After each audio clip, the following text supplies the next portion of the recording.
right. Morning, church. We are diving into basically part 2 of our Joseph series here. We're going to kind of have a new introduction, a reintroduction to the next half of Joseph's life. Actually, not half at all. Next 3/4. He's 30 years old. He lives to 110. I'm not good with math, but I know that is not half. So to the next season of his life ahead, we're going to be looking at this, and we're going to be diving in up until Easter, and then we'll take a little bit of a break. We had originally intended on doing a series on giving, but I'm not ready for that yet. So we're going to continue on with Joseph a little bit longer, and we'll pick up with that later. I'm pretty sure that's. I emailed the elders. I asked if I could do that. I didn't read their responses, so I'm pretty sure that's the plan. But if we're hearing giving next week, it's we've got great elders here. Anyway, so here we go. We're going to dive into the major transition moment in this story of Joseph. Up to this point, it's been the development, the divine making of the person. Whether it's in his family of origin, which we saw was incredibly unhealthy and hostile, and yet God uses his family of origin, his upbringing, even though it was a horrible upbringing, to begin this forging of the person that Joseph is going to be. And God is using your upbringing and will be using your upbringing if you'll let him redeem it.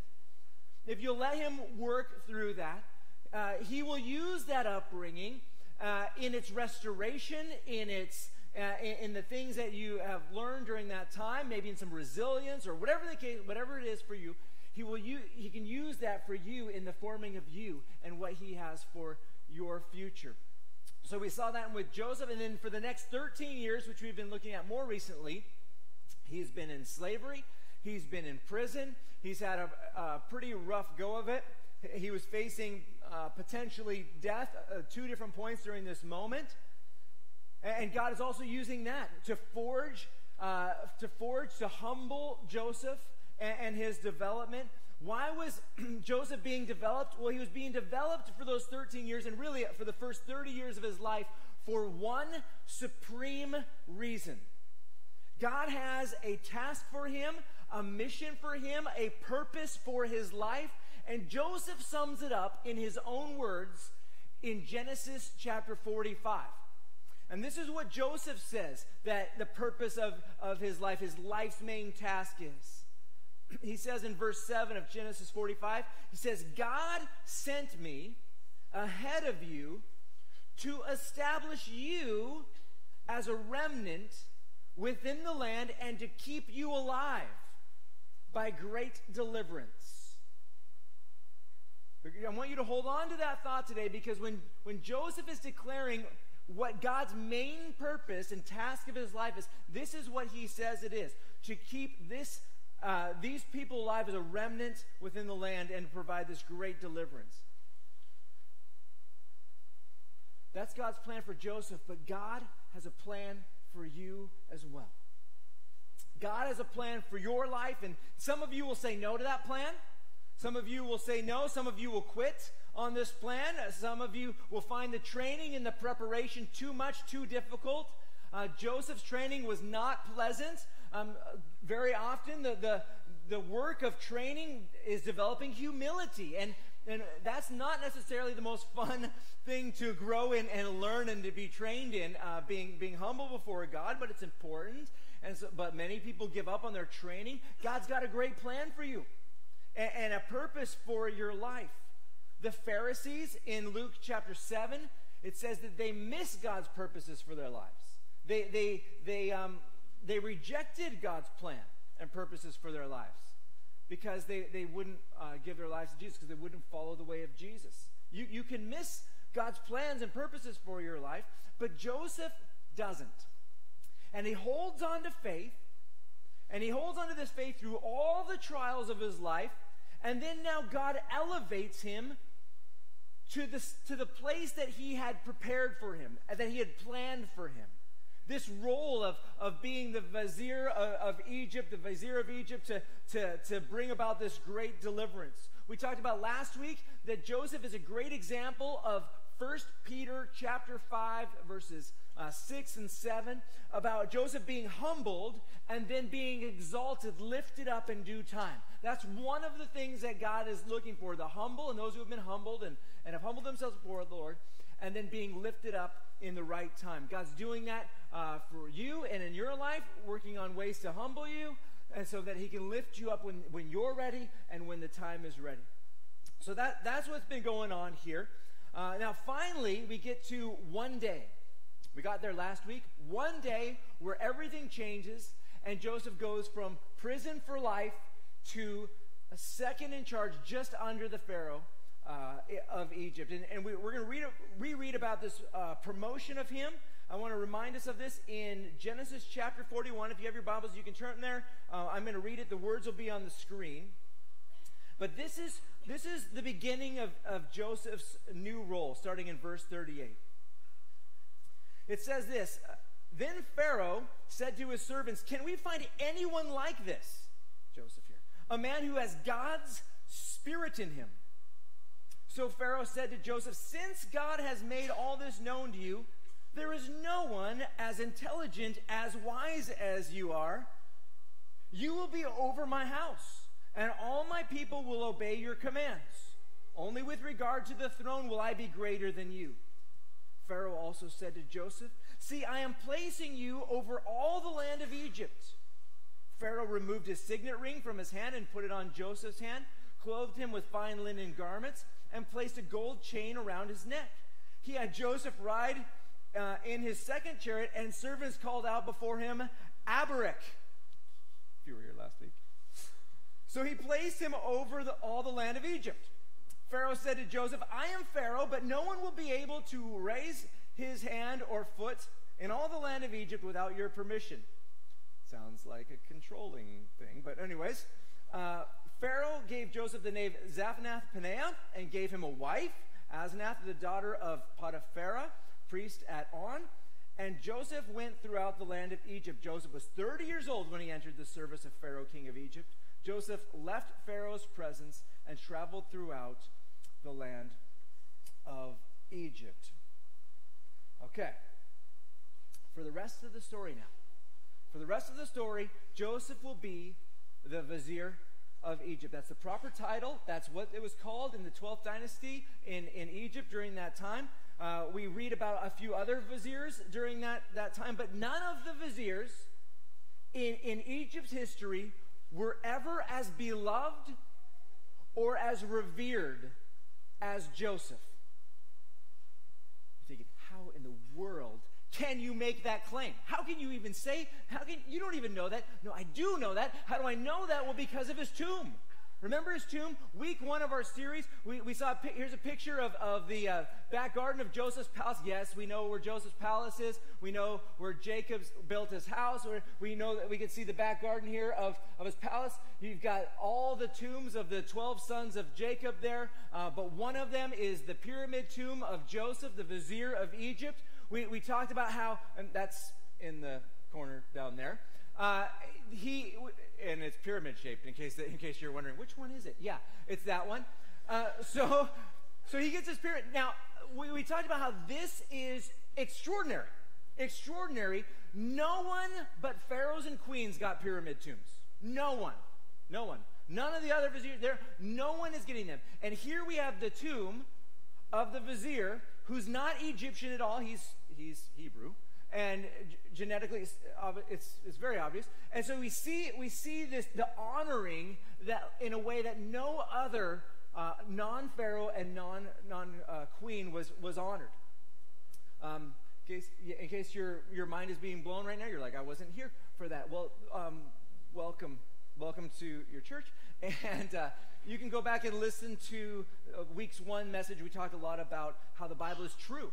And if you have doubts about the historicity and the reliability of the Word of God, I hope that those dissipate rapidly the longer you're around here, and that your belief and faith in the trustworthiness of even the details of the Bible goes way up. So Joseph's a big deal. He is more revered than any of the other viziers in Egypt's history. And so we learn that Joseph became the vizier during the reign of Pharaoh Amenemhat III during Egypt's 12th dynasty. Okay, so that's recapping here.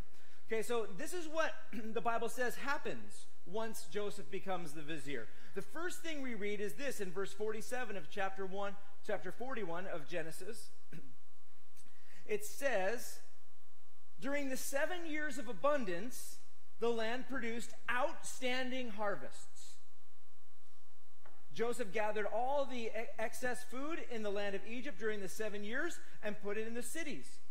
He put the food in every city from the fields around it. So Joseph stored up grain in such abundance, like the sand of the sea, that he stopped measuring it because it was beyond measure. 2 sons were born to Joseph before the years of famine arrived. Asnath, daughter of Potiphar, priest at On, bore them to him. Joseph named the firstborn Manasseh, meaning God has made me forget all my hardship in my father's house. And the second son he named Ephraim, meaning God has made me fruitful in the land of my affliction. Then the 7 years of abundance in the land of Egypt came to an end, and the 7 years of famine began, just as Joseph had said. There was famine in every country. Let me just read that again. There was famine in every country, but throughout the land of Egypt there was food. Extreme hunger came to all the land of Egypt, and the people cried out to Pharaoh for food. Pharaoh told all Egypt, "Go to Joseph and do whatever he tells you." Because the famine had spread across the whole country, Joseph opened up all the storehouses and sold grain to the Egyptians. For the famine was severe in the land of Egypt. Every nation came to Joseph in Egypt. Every nation came to Joseph in Egypt to buy grain, for the famine was severe in every land. Okay, we're going to talk a little bit about feasts and famine seasons in Egypt real quick. I'm going to put up a picture here, or Dave's going to put up a picture. Thank you, Dave. Is going to put up a picture of how the Nile River functions. And I want you to make sure you understand this. Egypt's success and its prosperity comes straight from the Nile. It is virtually a desert wasteland, if it not for the river that's running through there. Everything hinges on it. But the source of the water comes from 2 regions, and the rains in 2 areas. On this map, one's called the Blue Nile, and one's called the White Nile. Those are way to the south, way down here. The White Nile, you can't see it. But it's a big area that you can't see. Trust me, it's there. You can look closer later. So the Blue Nile and the White Nile. The red bit, swamp, that's not the area, but the White Nile. So depending on how the rains flow in that area, the water then will flow up through the land of Egypt and water it, and they built all these canals and stuff to harness the water throughout the land of Egypt. But basically, Egypt gets no rain, basically, and all of what determines its prosperity when it comes to food and agriculture takes place in those 2 regions and based on the rainfall in those 2 areas. So usually what happens is, for 3 months in the blue area and then the white area, you have monsoon rains. And then the monsoon rains would cause flooding in Egypt, which was a good thing, a good flooding. And that for those 3 months, then there's this flooding that took place, and it would provide nutrient-rich silt over the area of Egypt there, and then the floods would subside, and then you'd plant your crops, and it would be great. That was the normal way things worked. We understand from Pharaoh's dreams that the source of the famine is related to the Nile. Of course, that would be what it is, but we see the cows coming out of the Nile and the grain, the growing of crops directly related to the Nile. So when you're thinking about famine, though, in Egypt, the first thing that I think of, maybe you as well, is, oh no, the river runs dry, or the water levels go down too low, and so there's not enough water for the plants or something like that. But that's not actually as devastating to Egypt as you might guess. Low water levels aren't really what makes it bad. The real devastating thing is when there's so much water coming down the river, and it floods all of the land, and it doesn't dissipate in time. So if the water comes in too much quantity, and it floods the land, and it doesn't go down, then you can't plant the crops in time. And if you can't plant the crops in time, then you can't harvest the crops. So the worst bit is when there's too much water coming down the land. And so if you get that back to back for 7 years, too much water, you're not getting any harvests, and if you're trying, you're planting way too late, and it's not really happening, and so the land is devastated in Egypt if that takes place. According to Egyptologist David Rawl, who does not believe in the factual facts of the Bible. That's a terrible way to say it. Yeah, okay. That the Bible is entirely true. He doesn't believe that.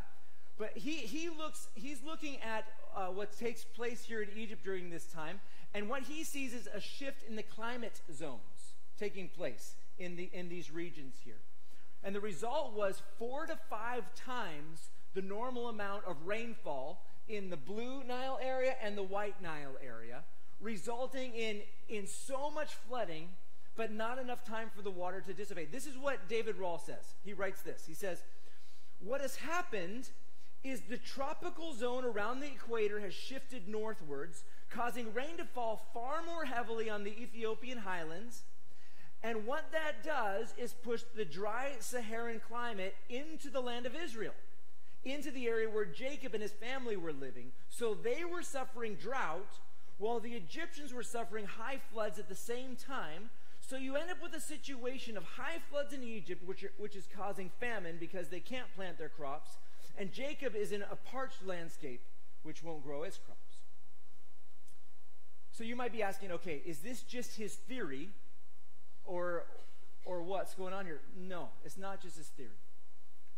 See, if you go down to the southern border of Egypt, there's a canyon, which the Nile goes through. And throughout these years, these hundreds of years, every year they would put mark on the canyon wall on the water levels. And they were just tracing and tracking year after year what levels the waters were. And during these 7 years of famine, they've discovered that the water levels was 4 times higher than it normally would have been during this period. And the records show that it happens in consecutive years, right during the reign of King Amenemhat III, the pharaoh of the Joseph story. If you want to be really precise, an example would be the 12th year, which would be the 5th year or so of the famine. The levels were 27 feet higher than they should have been. 27 feet higher in this gorge. That's over 4 times what's normal. So it's traceable, it's trackable, it's right there on the canyon wall in Egypt. If you want to find more about this, David Rawl, he has an old book that has this information on it, but his new book entitled Exodus, Myth, or History, you can find a chart about this on page 96. Don't buy the book, just look at my copy. I'll try and remember to have it here next week. It's not worth reading. Anyways, but yeah. Anyway, so if you have a flood going on during this famine in Egypt, and I just want to mention though that this like flooding and stuff and bad seasons, it's not totally weird in Egyptian history. It happens. It happens, in different times. And so what normally, as you can see on this map, the source is way down here in Africa. The source is down here in Africa. So it was lame if there was bad harvests or whatever, but if Egypt had a bad season, what they would just do is they would buy their food from Canaan. And Canaan is up north in the land of Israel, and it has a totally different weather system affecting its rainfall and all that kind of stuff. So if it didn't work here, then they would buy their food from up north. And when Canaan had a bad season, then they would buy their stuff from Egypt, because they were in totally different geographical sources of the water that they needed for crops. And it usually worked out. But the Bible tells us that this time, all of the nations are having an extreme drought at one particular time. At one particular time. And so something is happening that's extremely, extremely devastating. And so like Joseph tells us, Joseph says that he wasn't sent to Egypt to save Egypt from a famine. Okay? If you're reading this, you're like, okay, Joseph was sent to save No, God's not sending him to save Egypt. Joseph told us in Genesis 45, verse 7, that he was sent to Egypt to save the family, the descendants of Abraham, to leave the descendants of Jacob as a remnant in the land. That's what Joseph said's happening. And you're thinking, okay, he goes to Egypt to lead Egypt and mobilizing that nation to set aside enough food and reserves so that it can provide for the land there, but also to take care of Jacob's family. Because as you're reading the Bible, you see that Jacob's family runs out of food entirely in year 1 of the famine. They're devastated by it. Jacob, that's Joseph's father and his whole extended family. They're out of food. And then you get to the next year after they buy some food, and they're so out of food in year 2 of a 7-year famine that Jacob's willing to send Joseph down. No, Joseph, no, that was incorrect. Benjamin, totally different, but yes, totally different. Benjamin down and for food, and that's a pretty desperate move on Jacob's part. The lands are devastated. There is no food. And so Jacob's family is only able to survive because Joseph has set aside this food, and they end up moving down there. So that's what's going on here. I don't want to say anything else about the Nile. If you have some questions, we can talk about it later. But I want to look ahead and see a little bit more about what happens with Joseph in Genesis 47, because it's going to describe the famine, and it's going to describe the nation-altering impact of Joseph's famine policies and what takes place there. So if you're flipping ahead, I'm just going to read real quick from Genesis 47, starting in verse 13, because I want to just continue to set the stage of Joseph's work in its historical context. Verse 13 says this: "But there was no food in that entire region, for the famine was very severe. The land of Egypt and the land of Canaan were exhausted by the famine. Joseph collected all the money to be found in the land of Egypt and the land of Canaan in exchange for the grain they were purchasing. He brought the money to Pharaoh's palace." I read that too fast. Actually, it's more important than it may seem at first glance. Joseph collected all the money to be found in the land of Egypt and the land of Canaan in exchange for the grain they were purchasing. And he brought the money to Pharaoh's palace. Okay, hold that thought. When the money from the land of Egypt and the land of Canaan was gone, all the Egyptians came to Joseph and said, "Give us food. Why should we die here in front of you? The money is gone." But Joseph said, "Give me your livestock. Since the money is gone, I will give you food in exchange for your livestock." So they brought their livestock to Joseph, and he gave them food in exchange for the horses, the herds of sheep, the herds of cattle, and the donkeys. That year he provided them with food in exchange for all their livestock. When that year was over, they came the next year and said to him, "We cannot hide from our Lord that the money is gone and that all our livestock belongs to our Lord. There's nothing left for our Lord except our bodies and our land. Why should we die here in front of you, both us and our land? Buy us and our land in exchange for food. Then we with our land will become Pharaoh's slaves. Give us seed so that we can live and not die, and so that the land won't become desolate." In this way, Joseph acquired all the land in Egypt for Pharaoh, because every Egyptian sold his field. Since the famine was so severe for them, the land became Pharaoh's. And Joseph moved the people to the cities from one end of Egypt to the other. The only land he didn't acquire was the priests' portion, for it was given to them by Pharaoh. They lived off the rations Pharaoh had given them. Therefore, they did not sell their land. Then Joseph said to the people, "Understand today that I have acquired you and your land for Pharaoh. Here is seed for you. Sow it in the land. At harvest you are to give a fifth of it to Pharaoh, and 4/5 will be yours as seed for the field and as for food for yourselves, your household, and your dependents. And they said, you have saved our lives. We are eternally grateful. The claw. You know, I don't know, something like that. And it's a shorter version here. And they said, you have saved our lives. You have saved our lives. We have found favor in our Lord's eyes, and will be Pharaoh's slaves. So Joseph made it law, still in effect today, in the land of Egypt, that a fifth of the produce belongs to Pharaoh. Only the priest's land does not belong to Pharaoh. Okay. So what we're seeing here, and what I was trying to make clear is what you're seeing is an epic economic and power shift that is entirely changing the land of Egypt in like just right away, in just a few years, in like 1 year, in like 2 years. An immediate economic and power shift, bringing the money and the control out of the hands of the people in the land and centralized into Pharaoh. Joseph doesn't just give the grain away except for the priests. He sells the grain so that people have to buy it, with the result that over this relatively short period of time, all of the wealth of Egypt becomes Pharaoh's. And everything shifts. According to archaeologist Dr. Bryant Wood, you can tell he's an American with that name.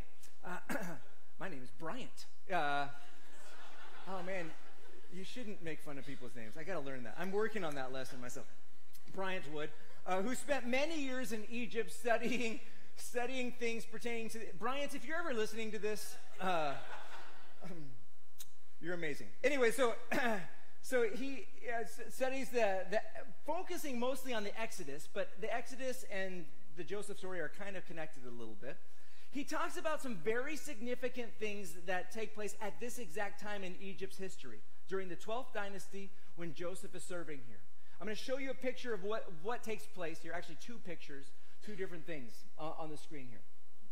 I don't know if you can see it very well in the sun here, but what you've got is you have all these silver statues going out throughout the land, and then you've got a gold statue representing Pharaoh. And at first, what is taking place, see, the entire land of Egypt is divided into districts called nomes. And each nome is led by a nomarch, okay, over each distance. And for the longest time, these nomarchs held all this power and all this wealth, and the Pharaoh was maybe the same or a little bit weaker in his rulership over the land. But then all of a sudden, it changes. All of a sudden, in a blink of an eye, all the nomarchs, they lose their power, and Pharaoh's power and wealth goes through the roof instantly in Egypt's history. And you're just like, what happened? It's been this way for hundreds of years, and all of a sudden, in a moment, there is an incredible economic and power shift in Egypt, unlike what we've seen before. And most every history book, Egyptian history book, has no explanation for what just took place. They have no idea. No idea. They have no idea what happened. And we're talking about this tremendous socio-economic power change in Egypt in a very conservative country where things just don't change very quickly. But suddenly, everything is turned upside down, and instead of the nomarchs having all the power, now Pharaoh has it all. How does this happen? Well, the Bible tells us exactly what took place. It's right here for everyone to see. It fits exactly what the Bible describes in Joseph's Pharaoh famine policy, and it just fits with this explanation of how this happened so rapidly in such a country that doesn't change very quickly. I suppose as another random historical note, it's at this time in Egypt's history where we see this department is made. The Department of People's Giving was founded, and the purpose of that department was to carry out Joseph's policies, was to receive the people's crops in the storehouses and to release the food in times of crisis. That was started at this time as well. Joseph changes Egypt. He changes Egypt, and his policies, they impact everyone. Everyone. Everyone except for the priests. Except for the priests. I got a picture here of an ancient stone. Ooh, an ancient stone. I know. An ancient stone. Now, before you just start saying that this is, because it's a stone, an old stone with funny writing on it, it must be more valid than the Bible. Some people tend to naturally want to think that way. If it's on a rock, like the never mind. Just because it's got funny writing doesn't make it necessarily legit. Actually, I don't give it a lot of legitimacy as a testament. But this rock was made in about, well, the 2nd century BC. That's when it was made. So we're talking about 1,500 years, a millennium and a half after Joseph, a long time later. A couple hundred years after the final words of the Old Testament were done and pinned and preserved. We're talking a couple hundred years after the completion of the Old Testament. So I'm not really dazzled by this rock here. But it does tell an interesting story, an old story. And it talks about a pharaoh troubled on his throne. He's asking his vizier named Imhotep about who the god of the Nile's origins is. And Amenhotep says he basically needs divine guidance to give him this answer. And then the Pharaoh has this dream. And in the dream, he tells of 7 years of plenty and 7 years of famine. And then the people were taxed 10% except for the priests. That's kind of on this stone here. So it's sort of close to the Joseph story in some details, in many ways, actually. And you can see how people would see the stone and get really excited about it, but it was written so far after the events took place, a millennia and a half later. And if you know where are we at? Egypt's history, there's a lot of chaotic events that have taken place over those years. But the reason I point this out is because this story of this famine and this vizier and this provision through this famine and the dream, it's what the priests point back to as their reason to get sustenance from the leader of the food and taxation privileges in their day. They point back to this ancient story as hey, we as the priests deserve this, deserve our allotment from the priest. You shouldn't have to tax us. When the Bible points out that the priests were exempt and they weren't affected by this, it just matches Egyptian history. It just matches exactly what we see throughout history. Now, as we've pointed out all through our study, and we can see all through the Bible, one person can be called by many names. And I know that some of you have been curious about Joseph and the historicity, and you've gone in and you've started researching, and you've come across different viziers, and who some would purport are like maybe the Joseph in the story, because you're not worried too much about the names. You might come across this Imhotep, this guy right on the rock there. And you're like, is that a name for Joseph? Is this Joseph? And the details aren't perfect, but there's a lot of similarities. They both live to 110 years old. They both are viziers. They both have 12, come from families with 12 siblings there.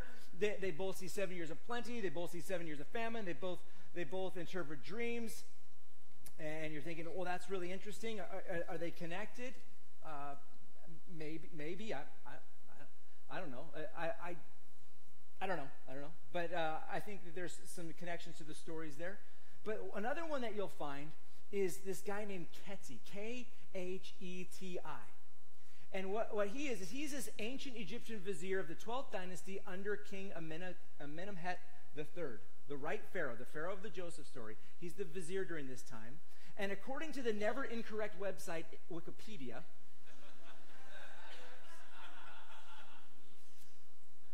Kheti is known from a papyrus fragment dated to the year 29 of that king, an ancient papyrus. He's the only vizier who can be specifically dated to the rule of Amenemhet III, Joseph's pharaoh. And in the document Installation of the Vizier, which is a text referring to the office of the vizier found in several New Kingdom tombs throughout Egypt, there is mention of a famous vizier named Kheti. And about him it said, he impoverished his associates for the benefit of others. And you're just thinking, okay, the right time, the right Pharaoh, exactly what you see, the impoverishing of the non, I don't know, and for saving lives of many with the preserving of the food. I don't know. It sounds like Joseph to me. I'm intrigued. Could be both, could be neither. But the point is that Joseph really does live. And we have his tomb to this day, and we see the impact of his policies, and exactly as the Bible describes them to be. Egypt is transformed just as the Bible describes it to be transformed. To the detail. It's pretty incredible. Now, I could leave it there, but one more bonus thing. This is just a bonus moment here. After building his house, Jacob, Joseph's father, remember he built this house in Avaris, founds the city of Avaris when he moves to this land of Goshen. Again, that's week 1 of our study here. During the time of the famine, this takes place when Joseph is vizier.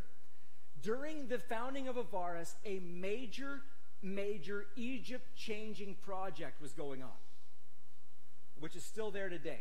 Here's a map of what it is. Here's a map of what's going on. And it seems that this is what Joseph built. A massive canal leading to a huge man-made lake out in the middle of the desert.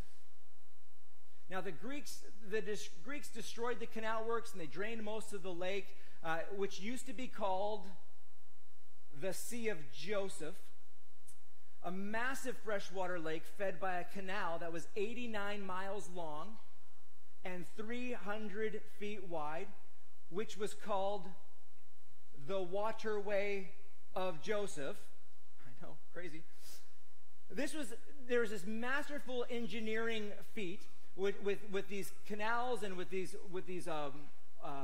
blocking. Anyway, so what took place is that as water came down the Nile, way below where the main population was, if the floods were too high, they could open up the canal and siphon off a large amount of water to go and flood the Sea of Joseph there, to flood that water thing, to make it so that it wouldn't flood as bad, and to protect the harvest in the future years. And then in seasons where there was too little water, they could reverse it and put water back into the Nile before it was needed to raise the water level so that it would rightly function. This functioned for 1,500 years. They had this working until the Greeks, like I said, destroyed it later. Okay, it's not what it used to be, but it still exists today. Here's a picture of what it looks like today, this canal, of the waterway of Joseph here in Egypt. And the Pharaoh of the Joseph story, Amenemhat III, he chose to build his pyramid right next to the waterway of Joseph, the greatest legacy of his reign, built by his nation-changing, brilliant, and nation-saving vizier, Joseph. I think it's interesting. Next week I plan on diving back into the Bible, although we did talk a lot about it today.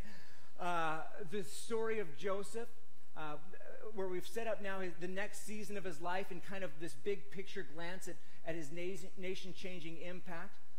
But I do notice one simple message in all of this as we look at the impact of Joseph and his nation. God can use one person to change a nation. God can use one person to impact future generations, generation after generation. God can use one person to save the multitudes who need help, who need hope. And he looks for the humble. He looks for those who know how to endure under trial, like what Joseph did. He looks for those who won't turn against him when life gets hard. People who won't quit when the future looks hopeless to them. You look at, I'm going to quote from the Bible, 2 Chronicles 16:9 in NIV. It says, "The eyes of the Lord range throughout the earth to strengthen those whose hearts are fully committed to him." God looking to strengthen those whose hearts are fully committed to them in the good times and in the hard times. Family, I just want you to take away this thought today. God can use you for big things. God can use you for big things as you trust him, as you seek to walk in his ways, as you hold on in the hard times, and as you set your life to do whatever he wants you to do, to endure whatever he allows, and to be brave. And to be brave, whatever the fears, whatever the uncertainties. God will be with you. He will be with you. He will help you. He will strengthen you as you seek to be fully committed to him. So I say, hold on. Press on. Lean in. And get ready, because God has a plan for your life. God has a plan for your life. And so I encourage you not only to embrace the plan, but also the path. But also the path. For Joseph, the plan was to save his family. But the path was 13 years of humility. It was being raised in a broken family. It was prison and slavery. The path wasn't fun, but the plan was amazing. I encourage you to be curious. Be curious and excited about what God has for you and for his life, but also to embrace the path. The path. And it's usually a humbling road, but it's significant, and it's for significant reasons. It will be worth it. It will be worth it. I've got 2 challenges for you today. Challenge number 1, I want you to spend some time praying about your future and asking Jesus what things he has in store for you. Well, God, what's in store? What do you have in store for me? Take notes. Take notes. Number 2, I want you to spend time asking Jesus if there's anything he wants you to be working on now for him and for his kingdom. Spend some time in prayer thinking through those things.